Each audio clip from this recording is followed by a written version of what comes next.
નમસ્કાર દર્શક મિત્રો, અત્યારે આપણે વનવગડામાં છીએ અને વરસાદ વરસી રહ્યો છે. સ્ત્રી માટે એક કવિતા છે કે જ્યારે સ્ત્રી સોફ્ટ બની જાય છે, ગુડિયા જેવી બની જાય છે, રમકડા જેવી, એના માટે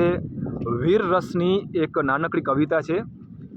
कि गुड़िया जैसे शौक तुम्हारे गुड़िया सी बन जाती हो, वीर प्रसूता होकर भी पल पल क्यों नीर बहाती हो, शक्ति स्वरूपा हो तुम तो जगदम्बा की अवतारी हो, क्या दुर्योधन क्या दुशासन तुम स्वयं काल पर बारी हो, मत रोको तुम अभिलाषा को है श्रृंगारों पर रोक नहीं,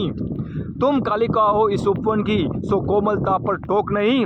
मगर वर्जना क्यों करती हो ढालों से तलवारों से, एक बार बस लगन लगा लो मृत्यु नचाती धारों से, चूड़ा चोली चुनरी पिन श्रृंगार पूर्ण नहीं होता, मगर बताओ तलवार बिना क्या रूप अपूर्ण नहीं होता, हर रक्त बीज का रणचंडी का रक्तिम रूप दिखाएंगे, तब तुम खुद अपना चीर बचा लो, कृष्णा कहाँ तक आ पाएंगे, कृष्णा कहाँ तक आ पाएंगे.